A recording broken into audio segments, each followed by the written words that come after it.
Hello, welcome back to our retreat. We've been talking about going deeper in our spiritual lives. And in this conference, we're going to be talking about where we are ultimately headed. What is our goal? What is our purpose in life? Last summer, I was reading the funny papers, the comics, one Sunday, and I ran across a comic that I had never seen before. It was one where young people, children, could write in their questions.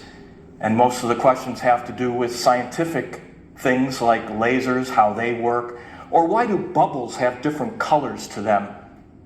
But this particular Sunday, a young boy named Jake from Buffalo wrote in and asked this question: what is the meaning of life?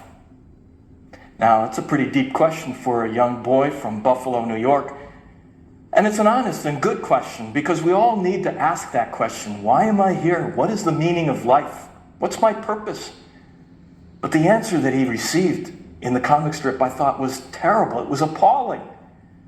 The answer he got was this: Dear Jake, the meaning is up to you, and it may mean nothing at all. What he was being told is that we all could have a different meaning. It's all very relativistic.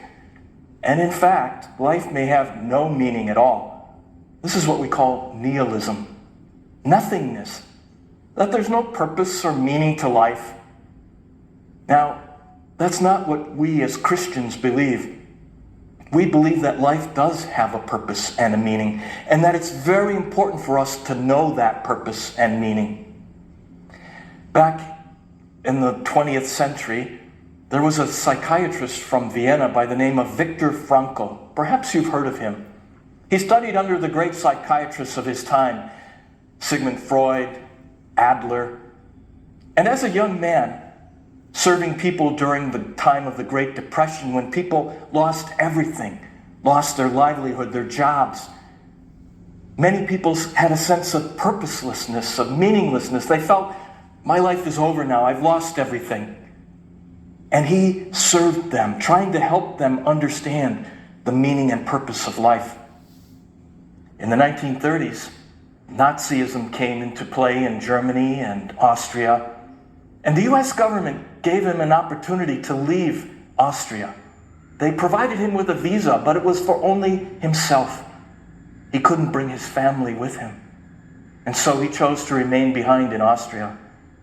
Ultimately, he was apprehended, taken away to the Auschwitz concentration camp, where he observed human behavior, and he observed something that made him very curious. He said that he might see two people, both the same age, the same health, the same physical state or condition, and one would gradually waste away and die, and the other would survive. And he wondered, why is it that some survived and others didn't? What he discovered was this: that those who survived had a sense of purpose or meaning beyond themselves, because it wasn't enough simply to survive in the concentration camp. It was too difficult. Survive for what? Life is too difficult to keep living. They had to have a purpose beyond themselves.